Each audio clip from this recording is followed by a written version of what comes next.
بسم الله الرحمن الرحيم الحمد لله رب العالمين والصلاة والسلام على رسول الله وعلى آله وصحبه أجمعين اللهم علمنا ما ينفعنا وانفعنا بما علمتنا وزدنا علما اللهم لا سهل إلا ما جعلته سهلا وأنت تجعل الحزن إذا شئت سهلا سبحانك لا علم لنا إلا ما علمتنا إنك أنت العليم الحكيم أسأل الله تبارك وتعالى أن يجعل نياتنا خالصة لوجهه الكريم Inshallah ta'ala, we're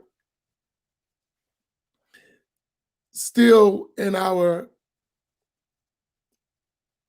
introduction of the new book that we're going to cover, which is a critique of the Palmarin Creed, which is deconstructing Ibn Taymiyyah's theology on resemblance, right?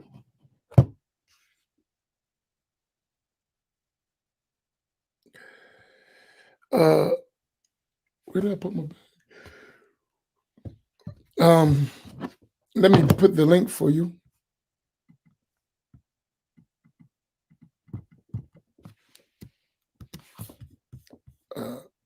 Inshallah, we're going to be starting this book next week. So we're giving you all the opportunity to get the book before I start. There is the link for the book.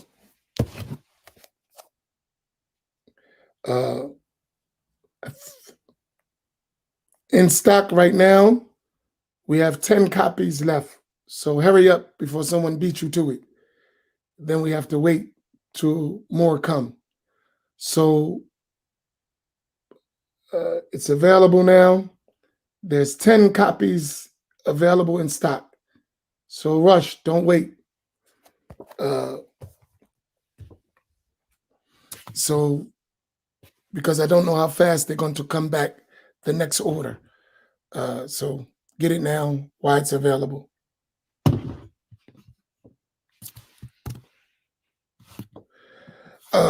So yesterday we read about Ibn Taymiyyah. And today we're going to read about his main student. His name is Ibn al-Qayyim, or Ibn Qayyim al-Jawziyya, right? He was the main student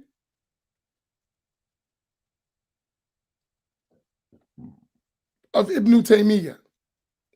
Listen, take all these names down, right? Learn them well.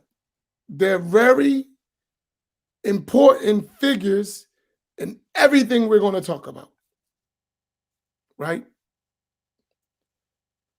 We need to know, listen, seriously, like this is just a sidebar between us, people.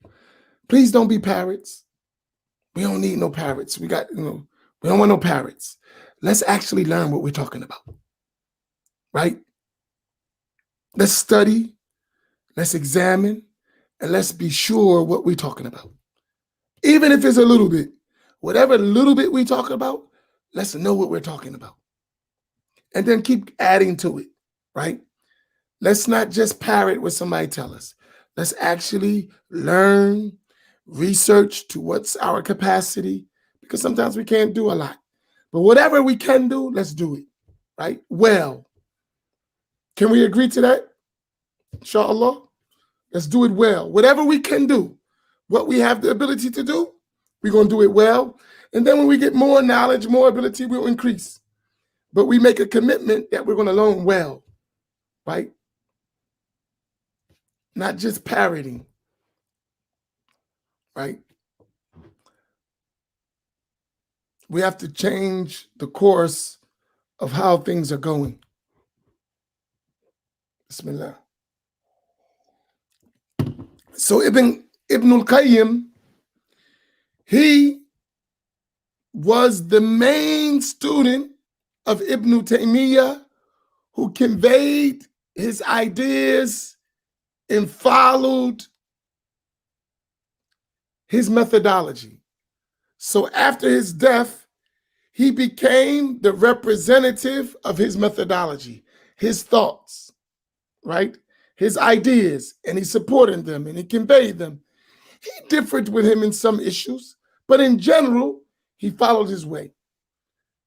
So in terms of Aqidah, which is the subject of this book, the attributes of Allah Tabaraka wa Ta'ala,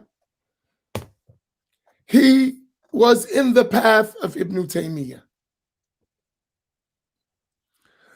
So his works are a reflection of the ideas of Ibn Taymiyyah. And everything that the modern day Salafi, Wahhabi movement teach is a reflection of their works, their efforts, right? So if you just wanted to skip all that stuff, you don't have to read the books of Albany, Bin Baz, Ibn Uthaymeen, Muqbil, Rabi al-Madkhali. You don't have to read none of that stuff. You just go back, if you wanted to investigate, to the books of Ibn al-Qayyim, the books of Ibn Taymiyyah, and you will have their madhab in a nutshell.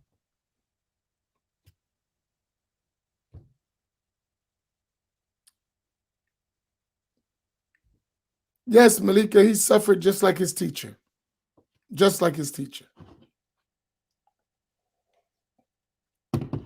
So we're going to be talking about their works, really Ibn Taymiyyah, and some of Ibn Qayyim's works, Ibn al-Qayyim's works, so that we can get the idea of what we're talking about. Now, for those among us who have been influenced by Salafi ideology, Wahhabi thought, I need you to drop your emotions for a minute, drop your arrogance and pride, and just listen. You can check, you can fact check, you can do all that, it's fine. But open your ears, take the cotton out, and just listen, right? And examine. That's it. Don't get offensive. And we should do the same when you're talking, right? Right? And we got to learn that. I'm Ash'ari, no doubt. I follow the Shafi'i school, no doubt. I follow the path of Sufism, no doubt. So if you want to say he's an Ash'ari, Shafi'i, Sufi, deviant, fine. That's true. I'm Ash'ari, Shafi'i, Sufi. I don't agree with deviant, but if that's what you call me, fine. We ain't going to hide what I'm doing. I'm Ash'ari. I follow the Shafi'i school, and I believe in the path of Tasawwuf. Ash'ari, Shafi'i, Sufi. Call me whatever you want. Fine. I have no problem with that. If you consider that's deviant, alhamdulillah, we'll deal with that. But can we talk? Can we engage why I'm Ash'ari, why I'm Shafi'i, why I'm Sufi, and why you say you're Salafi, which I call Wahhabi? We're going to have a dialogue. That's it. No argument. We already know what we believe. So now we're just discussing the why and how we get there and understanding. That should be agreement upon us. Because I know they're listening. They listen all the time. Right? Fair. It's no hard. It ain't no personal, bro. Right? Brother or sister. Sorry. I just put that out there. Right? So I'm not attacking you. We're talking about ideas and doctrines. Even if I hold it or you hold it. I ain't getting mad because you called me a deviant. I'm a grave worshiper in your mind. That's what you believe. Okay. But if we can discuss why I believe I'm not a grave worshiper, that's a discussion. Right? Why I believe Tasawwuf is not deviant, that's a discussion. So we have a discussion. Tell you. So we're going to talk about Ibn al-Qayyim. Right? It is a fact. He is among the main student of Ibn Taymiyyah. It is a fact that he conveyed the ideas of Ibn Taymiyyah. It is a fact that he went through the same type of refutations that Ibn Taymiyyah went through. That's a fact. That's not questionable. History documents that very well. So we're not disagreeing on that, right?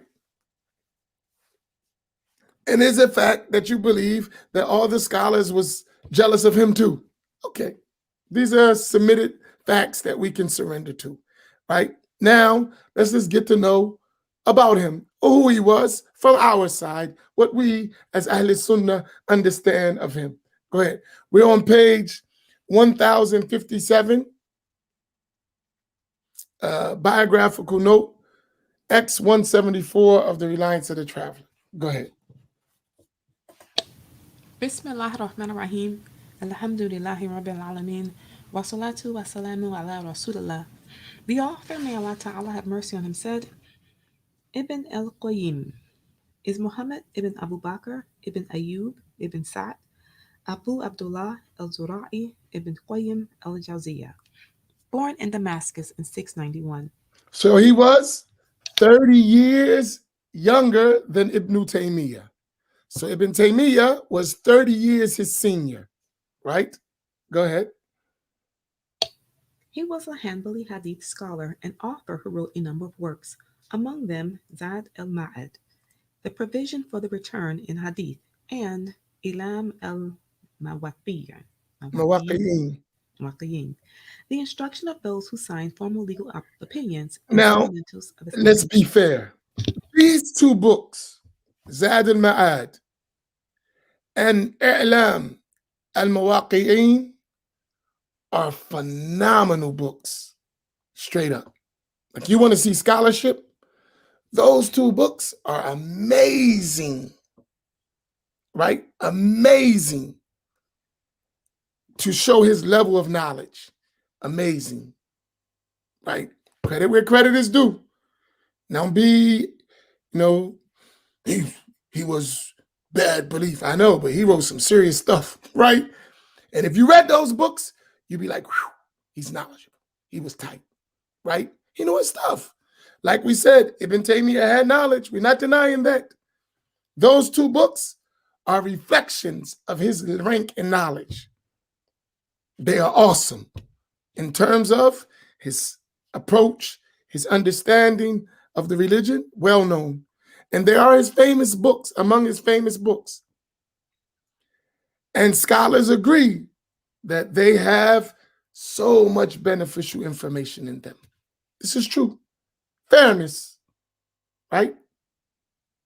So those books, our scholars read them, they studied them, they spread them, they benefited from them. That's true. That's not false. But that's in that issue. So he was good in one field, but in another field, he suffered from radical deficiencies. So we must give credit where credit is due, and where someone makes a mistake, you made your mistakes. Go ahead. His most significant contribution, however, was his editing and preparing for publication the writings of Ibn Taymiyyah, whose devoted pupil he was. He went to prison with his sheikh in the citadel of Damascus and suffered with him until Ibn Taymiyyah's death in 728, when he was released. So now notice about him. That shows you his relationship. Ibn Taymiyyah was put in prison for his ideas, and so was his students. Even Ibn Kathir suffered because he was a student of Ibn Taymiyyah, the famous Mufassir. He suffered as well for following some of Ibn Taymiyyah's ideas. They went through it, right? Because it wasn't just about Ibn Taymiyyah, the ideas. So they went through everybody. Whoever had those ideas, they suffered, right, for those bad ideas. So for someone to say it was a conspiracy just against Ibn Taymiyyah, they were scholars too. These were learned people, and they got the same treatment, right? They got the same treatment. So it wasn't about a person. It was about ideas, right? It wasn't about a person. Because if it was just about a person, it would have been that person. Nah, whoever had those ideas got the same thing. So, which should tell us something. It ain't personal. It's religious issues. We're dealing with the religious issue. It's not about the person. Now, go ahead. He thereafter worked to spread and popularize the Master's ideals, as dedicated to him after his death as he had been in life, supporting him in what was right and what was wrong. And notice the translator, he made some points that we should think about it. He said, supporting him, meaning Ibn Taymiyyah, in what was right and in what was wrong. What is he admitting here? Ibn Taymiyyah didn't, everything he said wasn't wrong, right? And that's extremism. Ibn Taymiyyah said it, it's no good. Why? If it's right, it's right, no matter who says it. Even if Ibn Taymiyyah says it. If it's right, it's right. If it's wrong, it's wrong. We're on page 1058. This is a rule. Don't be fanatical, right? It's about the truth. Now, who says it, right? Men are known by the truth. The truth is not known because of men. Men are known by the truth. The truth is not known because certain men say things. It has nothing to do with it. The man becomes a good man because he stands by the truth. The truth has a standing of its own. This is important. So don't become fanatical. Ibn Taymiyyah had right things and he had wrong things. What was right is right because it's the truth. It's not become wrong because Ibn Taymiyyah said it. La, it's the truth. And that's balance in religion, right? Is this point well understood for all of us? Seriously. Because we can't become fanatical about nobody. Because what happens is you have a standard for Ibn Taymiyyah, but for your people, that's not the same standard. It's all no good Ibn Taymiyyah and all good my sheikh. Well, just like Ibn Taymiyyah has mistakes, so do your sheikh, so do I, so do you. So we follow what is right and what is wrong, we correct ourselves. This is an important lesson. We lack fairness. And that's how we get in. That's another thing when you know you're following a cult, when there's no fairness and no balance. Even the one you dislike is not all bad. They got some right stuff. You can't take that away. Now, go ahead. A specimen of the latter is Ibn al-Qayyim's Al-Qasida an-Nuniyya, old rhyming in the letter N, a lengthy poem on tenets of faith that is filled with corrupt suggestions about the attributes of Allah Ta'ala, which Imam Taqiyuddin Subki analyzes in detail in his Saif as-Sakil, the burnished sword, giving the verdict that the poem's anthropomorphisms of the divinity are beyond the pale of Islam. So here, one of this poem, and we're going to discuss some of the things in this poem, Al-Qasida an-Nuniyya by Ibn al-Qayyim. It is filled with ideas that were rejected by Ahl Sunnah among the Ash'ariyya and Maturidiyya about the attributes of Allah. And Taqiyuddin as-Subki, who was the chief judge in Egypt and in Syria, he refuted that in some of his writings. He wrote many books refuting Ibn Taymiyyah and his student Ibn al-Qayyim al-Jawziyah. And he reached a level to even consider those ideas as kufr. He said it in his works. Whoever believes this is a blasphemer. To give you an example of that quickly, if you go to, hold on.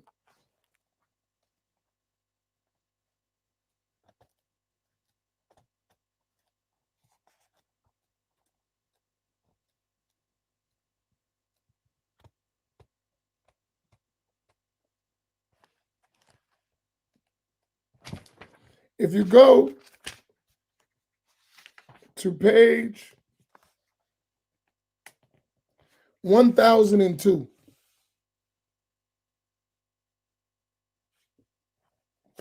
So for you to read this, just to give you maybe a reference, it starts on page 995.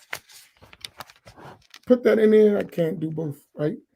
Page 995 to page 1002. It's W55, the eternality of paradise and hell. It's a section there, right? So that's what the book is talking about, right?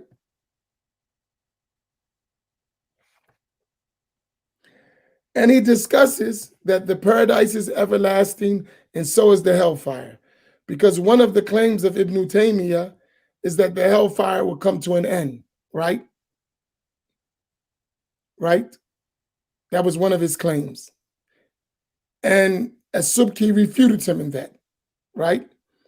And look at the last, on page 102, at the end of the thing, look at the last line. Can you read it? Go to it.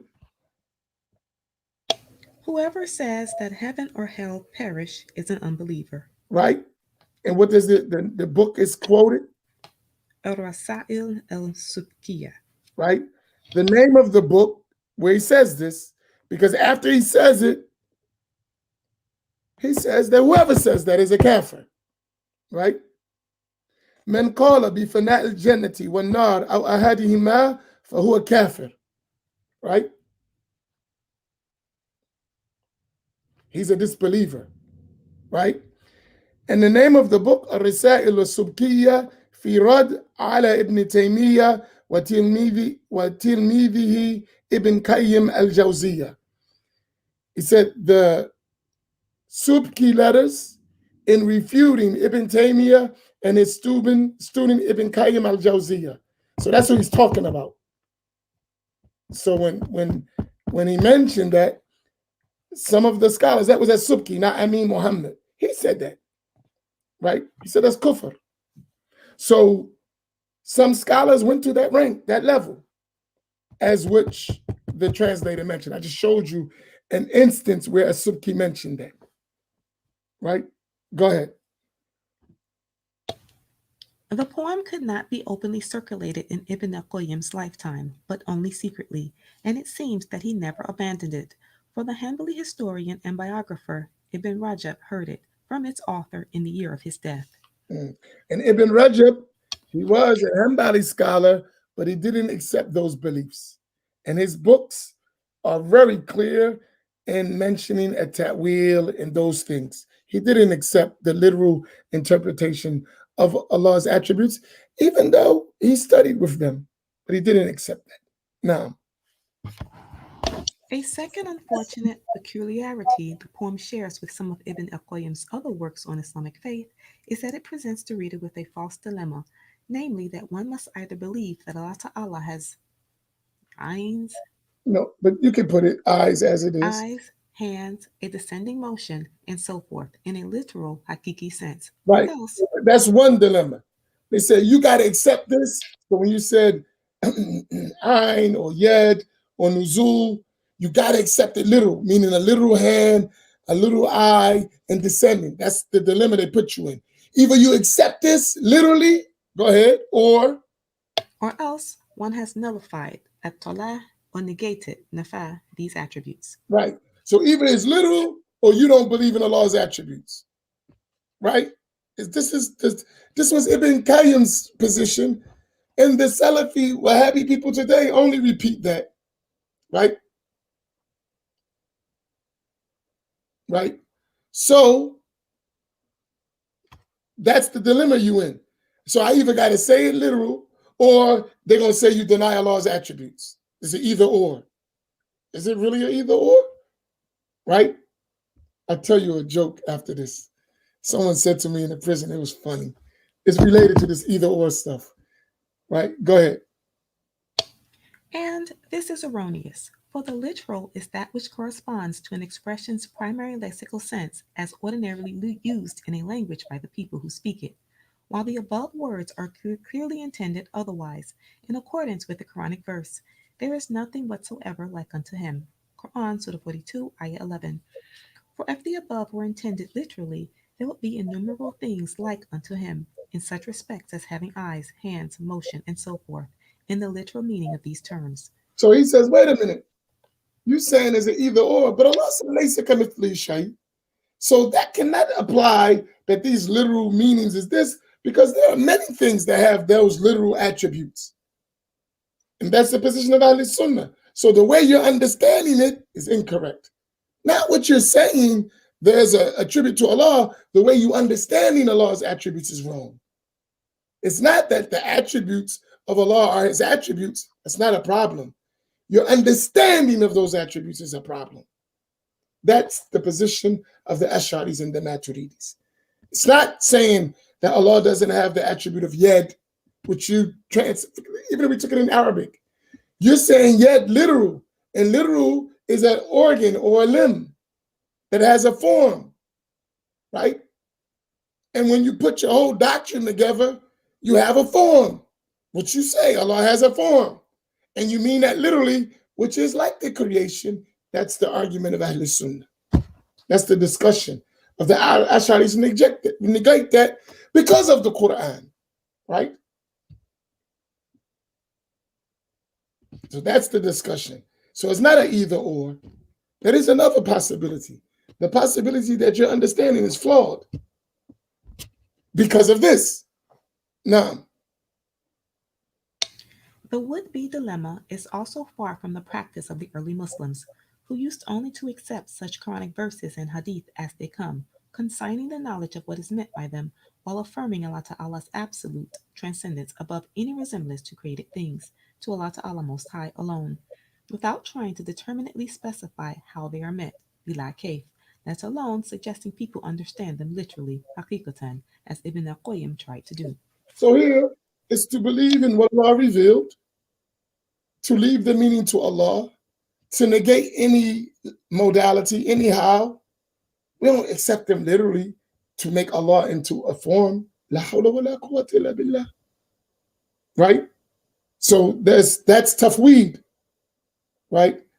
As opposed to tashbih, liking Allah to the creation. Now, While granting that his other scholarly achievements are not necessarily compromised by his extreme aberrances in tenets of faith, it should not be forgotten that depicting the latter as a reform or return to early Islam represents a blameworthy innovation on his part that appeared more than 7 centuries after the time of the Prophet. Allah Ta'ala bless him and give him peace, and his companions. A particularly unsavory aspect of it is that in his attempts to vindicate the doctrine, Ibn al-Qayyim cast aspersions upon the Islam of anyone who does not subscribe to it, at their forefront the Ash'ari school, whom his books castigate as Jamia or Mu'attila, implying by equating them with the most extreme factions of Mu'tazilites, that they deny any so the significance. Jahmiyyah and Mu'attila, they are those who denied Allah's attributes. And the Jahmiyyah denied Allah's attributes, not saying you're understanding them wrong. They denied them. Ash'aris don't deny Allah's attributes. They just don't give them literal interpretations, nor do they deny Allah subhanahu wa ta'ala's existence. Because they say if you don't say he's in a place, that means you deny his existence. Okay, go ahead.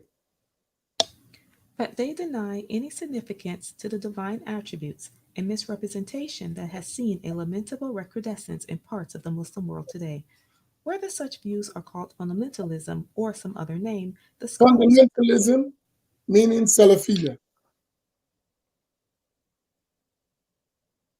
Mhm. the scholars of the Muslims remember history, and that it was Abu Hanifa who first observed, two depraved opinions have reached us from the East, those of Jahm, the nullifier of the divine attributes, as discussed earlier, and those of Muqatil, her narrator Ibn Sulaiman al-Bakhi, who died at age 150, the likener of Allah Ta'ala to his creation. To make of these two an either or for Muslims, or depict the latter as Sunnah when it has been counted among heresies and rejected by the Muslim community for the first 7 centuries of Islam that preceded Ibn al-Qayyim and his mentor Ibn Taymiyyah, is to say the least difficult to accept, and it would seem fitter to simply acknowledge that Ibn al-Qayyim was a talented author in fundamentals of law, hadith, and other fields, but unfortunately enamored with his teacher to the extent of following him in innovations, bid'ah. in tenets of faith and misrepresenting the positions of those who opposed him. He died in Damascus in 751. Yeah. So what we understand from that, and we'll stop there, is Ibn al-Qayyim had the same problem as Ibn Taymiyyah. It was his teacher. And when we put those ideas in the light of Islamic history, they don't hold up, right? But that doesn't negate in their fields of expertise, they did great jobs, right? Doesn't negate that. But in tenets of faith, they're not to be relied upon, as they brought innovations that are not acceptable, right? And I'll open up for a few questions. And Rita, if you need to go, oh, it's Saturday. I don't know. If you need to go, you can go. Thank you for your support and your help and your excellent job as a reader. May Allah reward you. So let me take the question. Oh, what was the joke? Oh, I'll tell you after I answer the first question. So the attribute being applied in translation isn't wrong, but our understanding of it is. No, literal translations are wrong. Because, why are they wrong? They lead to problematic understandings, right? So what we believe is more befitting is to sometimes leave some stuff in Arabic and negate resemblance. Because sometimes you got to understand who you're talking to. And maybe you understand, but the one you're talking to who's surrounded by these ideas may misunderstand. And that's the problem with literal translations. And Allah knows best.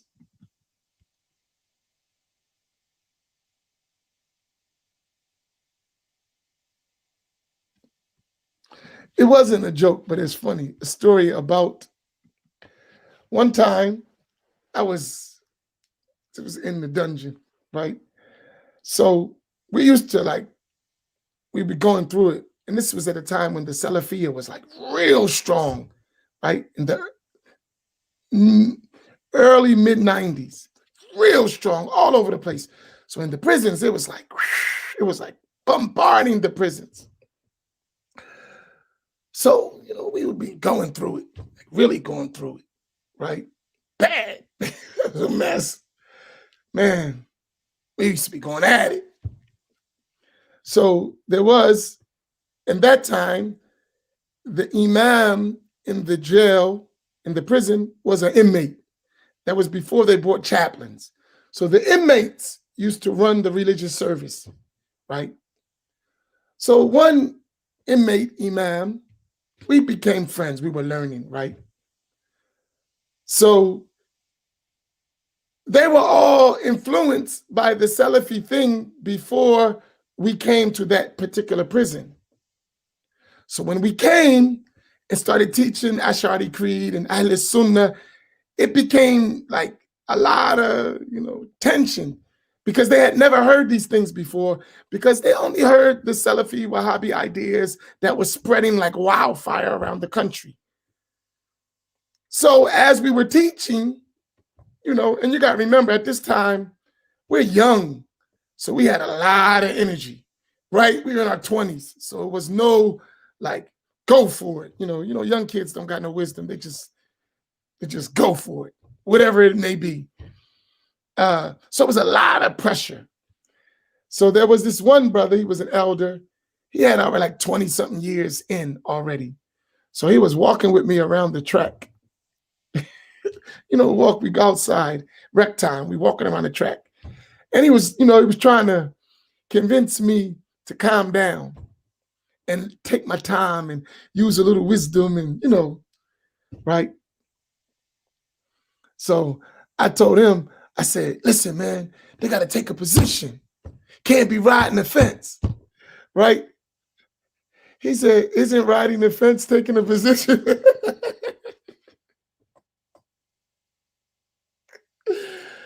I tried to give him an either or. either, man, he got to take the position, Ahl Sunnah, or he following the Wahhabis. He got to take a position.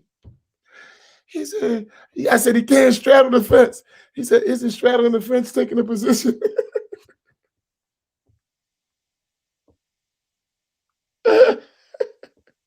Still to this day, man. And he was dead serious.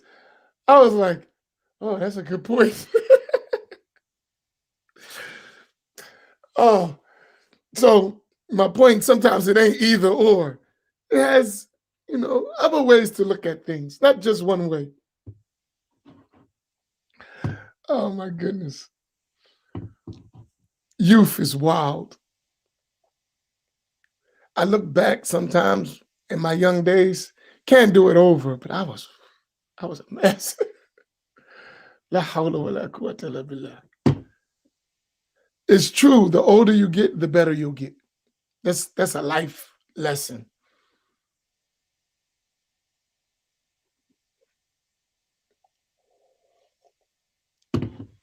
Okay.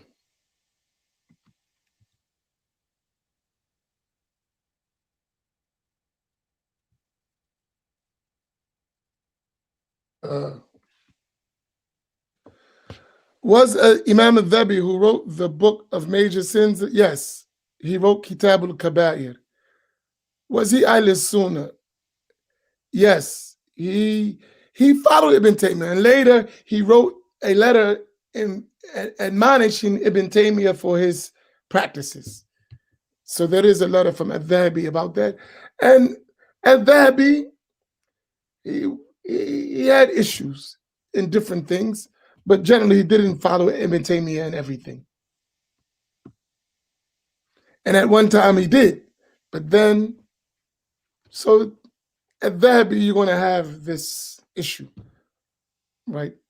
Because that was his sheikh, So you're going to find that.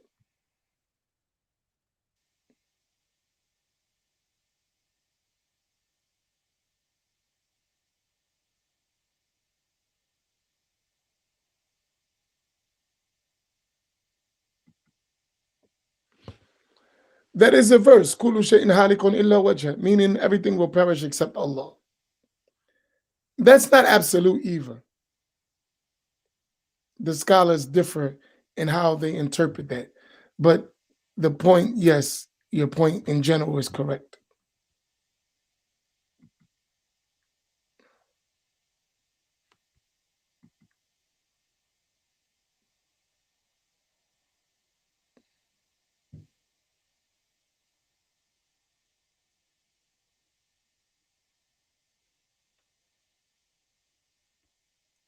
This is a whole nother discussion, Zakaria. Inshallah, one day we'll go over it. But it's way off topic. We may discuss it, but not at this moment. So just stay tuned, because that's a class and lesson in and of itself.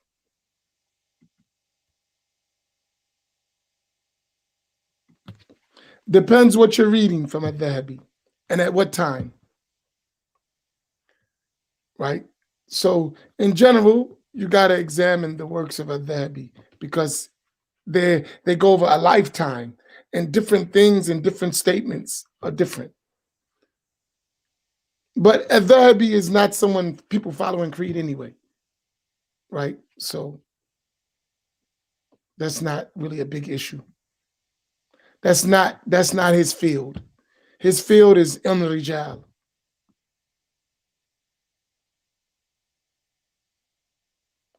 Al-Dhahabi was Shafi'i, not Hanbali. He was Shafi'i in fiqh.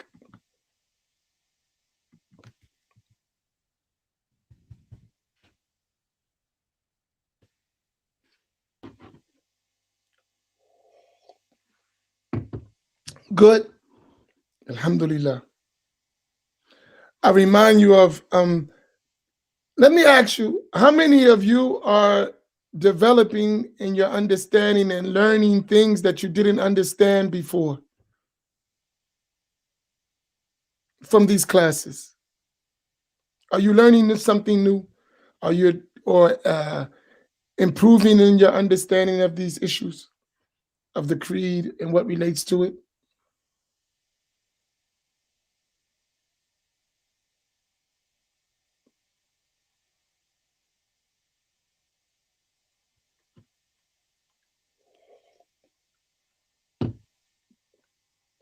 Mm.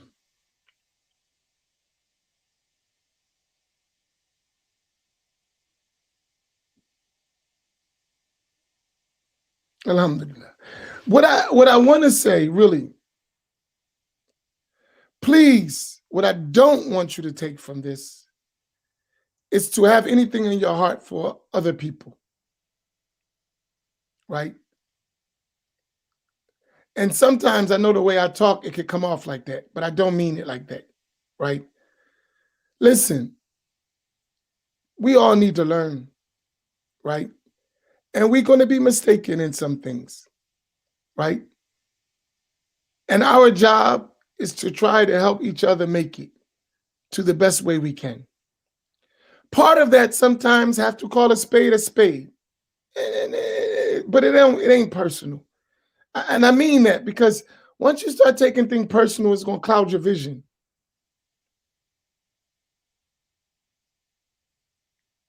You understand my point? Like, don't let nothing start messing with your heart, right? These are our brothers and sisters in humanity, our brothers and sisters who want to be Muslim, they want to learn. A lot of this stuff is just they don't have access. They didn't know, right?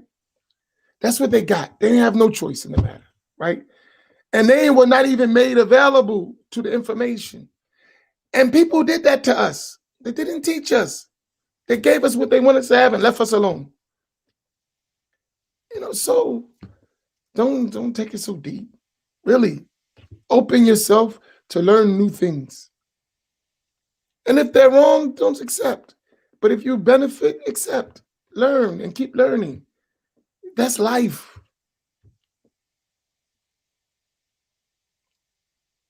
And there's stages of learning. But you know what I mean? Walking around with rocks in your heart, I hate these people, and you can't.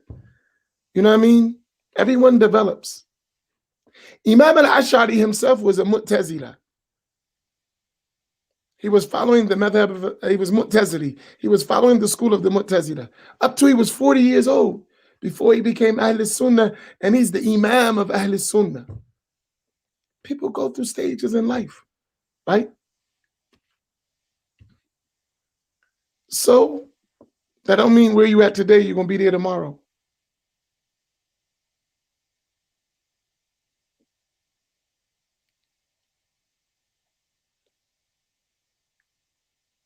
Yeah, you notice how I went it. Because some things is kufr. Some things is I can't call Islam, right? Some things I cannot call Islam. So even if that person fell into kufr, he's still a human being that deserves honor, right? That deserves some respect, that deserves some mercy and concern to guide them to al-Islam, right?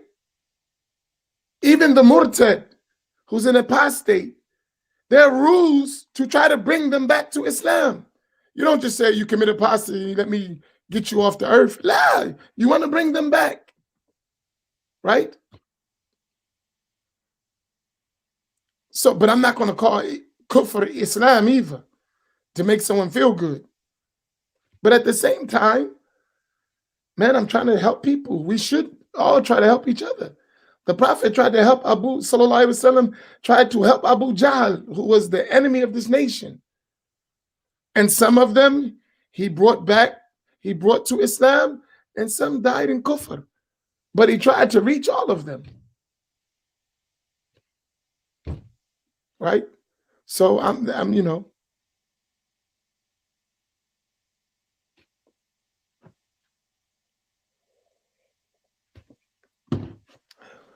that's balance. We can't be extreme. We have to be balanced. And believe me, I don't believe I'm balanced. I'm still learning. But I do realize that we need balance. Even if I'm kind of leaning in some ways and not having full balance, it's a shortcoming on my part. But we need balance, right? All of us.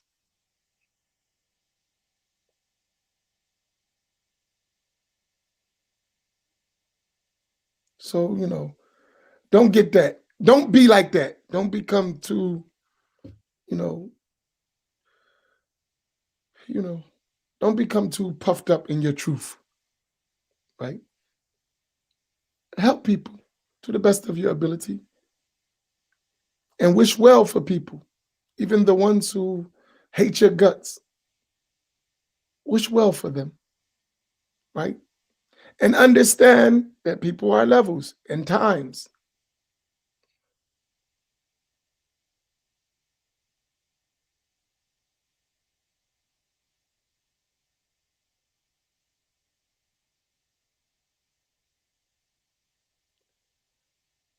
And believe me, the more you learn, you'll see these things yourself, right? We ain't even start with giving information. We got a lot of stuff to cover, right? And I hope, make dua that our Sheikh Abdul Aziz is ready for this work. I know you may be listening. Son, it's time to get busy. I'm getting ready to put you in the fire. No running.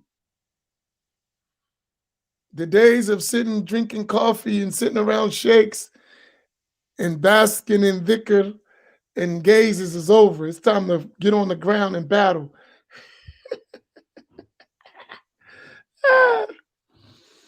Wait a minute, drink some kahwa.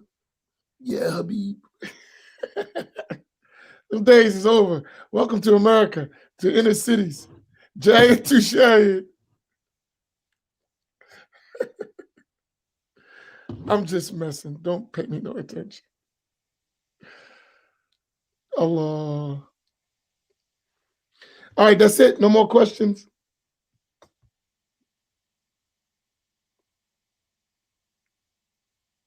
I'll give you a few seconds. Tonight, Sheikh Walid Rifai continues at 8 o'clock with his book, doing,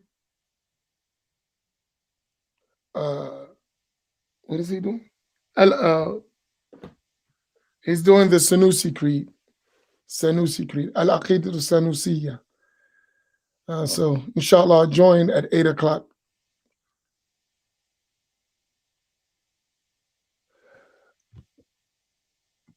Oh, yeah, we had to cancel it because Sheikh Abdul Rahman got stuck in the airport.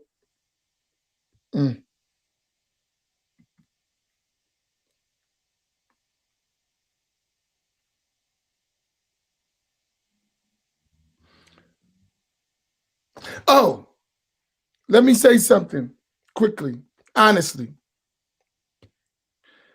For all the people who listen and, they don't come on, but they're listening and they listen, honestly, from the bottom of my heart, I really care about you. And I'm open to talk to you, right? You can reach out to me. We can kick it. It ain't like that. It ain't like you may think. I don't hate you. I don't. And I'm a real down-to-earth dude. You can talk to me. Don't let nobody think you can't talk to me. Well, we don't talk to him. You can talk to me. I'm a real living, breathing person. I don't have no ill will towards nobody. I don't. I may disagree, and I'll discuss that disagreement, and I'll be straightforward with you. But I don't got no ill will. Even if we disagree, I don't got no ill will towards nobody. That's not my style. I'm not that type of person. So don't let nobody tell you you can't come to me. You can. They don't want you to come to me, but you can. And I'll talk to you.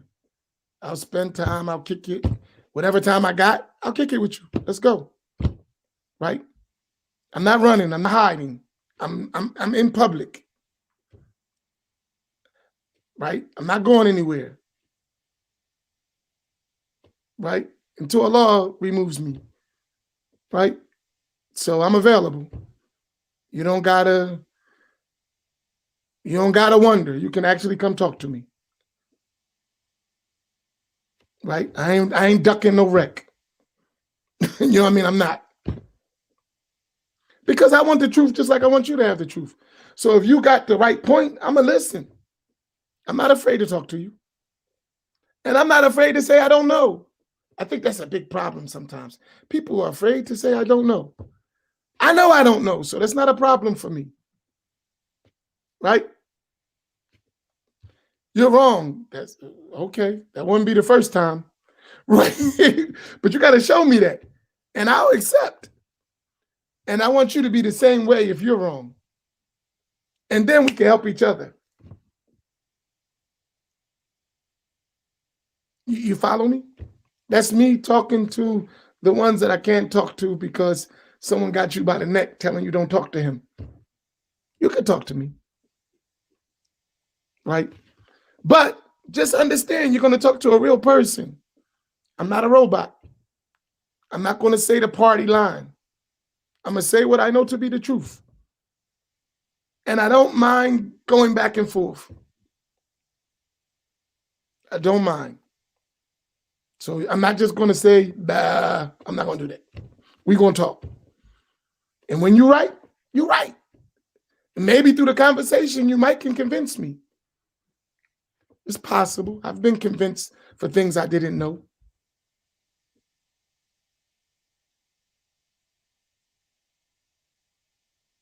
I'm outside. Oh, meaning bring it, talk to me, come see me.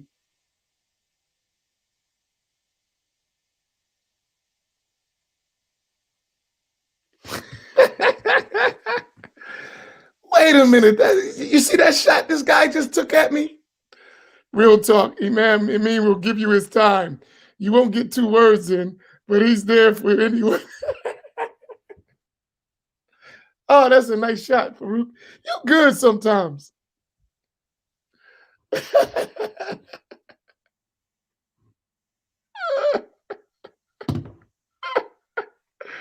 That's a good one.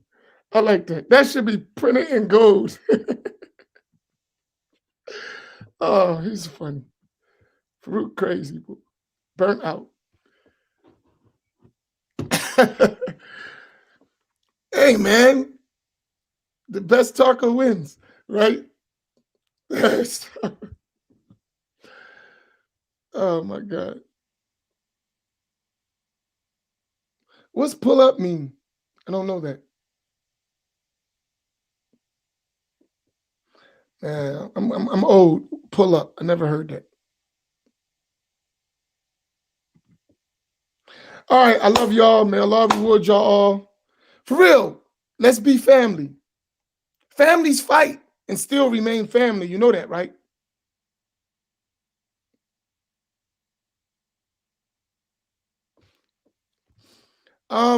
In terms of the bringing our teachers, is the pandemic stuff. Now it goes down, coming up, and we better be careful too, because they say it's gone, then it's coming back, and we don't want nobody to get sick. So we just got to be careful. So I really don't know. We was thinking that it's getting better, but now I'm hearing the cases are going back up. This new Delta strain or whatever. I don't know. Allahu alam. May Allah help us. So I really can't answer that. I thought I had an answer, but now it looks like.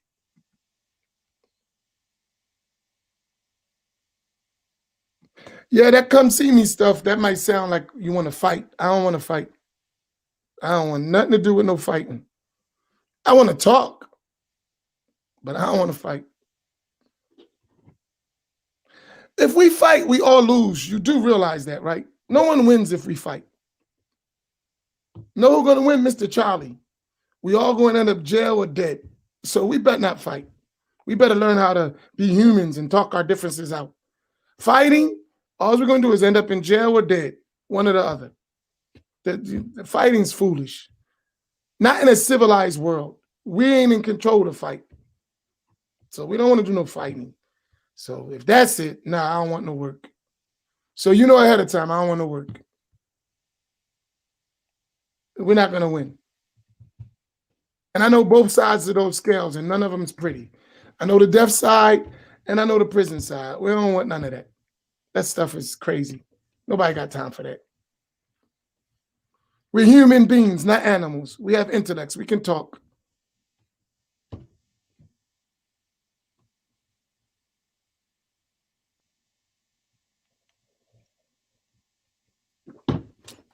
Nope, nobody want no smoke. And the one who wants some smoke is a fool. And I don't want to deal with no fool. Right? The one who wants some smoke is a fool. And I don't want to deal with a fool.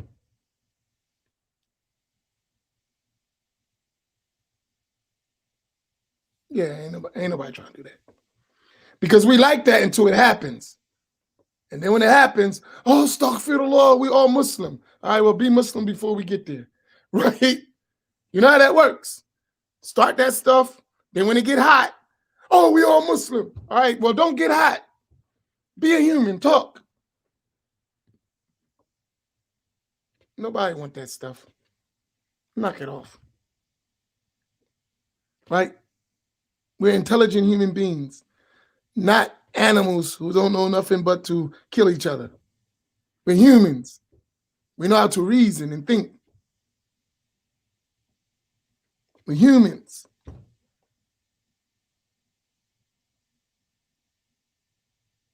Human beings can talk and disagree and still function in the world, especially as Muslims. Right? We know how to do that. And the way to do that is stop taking things so personal. Right? We're civilized people. We don't need to do that. So just to clear the record, in my Farouk Thomas voice, I don't want no smoke. I don't want no trouble. Trust me. And if you're wise, you don't want no trouble either. Right?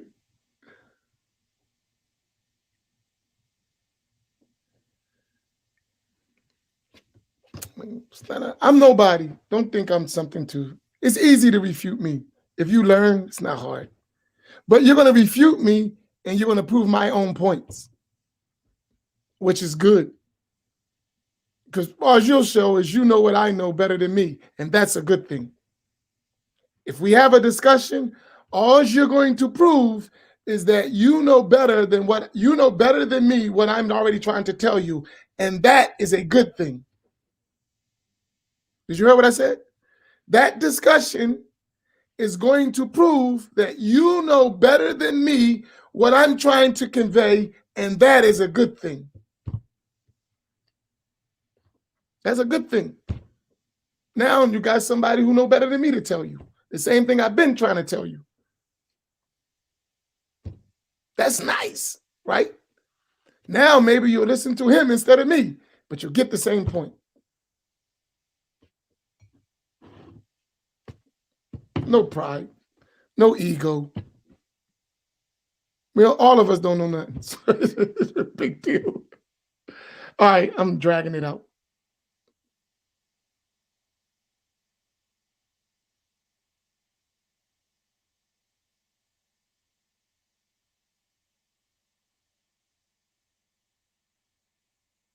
May Allah reward you all. Be nice people. All right, let's end it. We good people. You guys, so rough.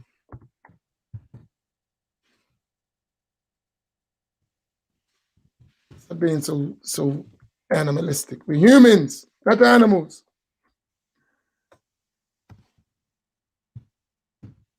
We're good people. Please.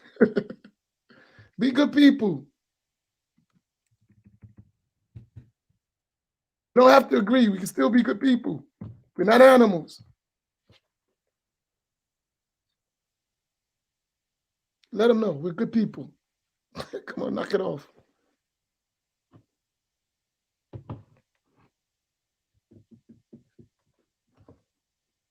You know, I have a brother. He's not Muslim. We fight all the time, but we still family. We disagree, fight all the time. And we talk every day. And we always fighting. You see me and my brother sometimes, you think we can be bitter enemies when we start discussing. Like, but at the end of the day, that's my brother. I'm his brother. We came from the same womb. That's my brother. I just don't agree with him sometimes. And he don't agree with me sometimes. And that's where we, but after that, that lasts for however long it lasts, and we move on to the next thing. Because we're brothers. We're family. And nothing's going to change that. We're family. And that's what we have to learn to become, family. And I don't abandon my family. Never. I never abandon my family, period. That's my family.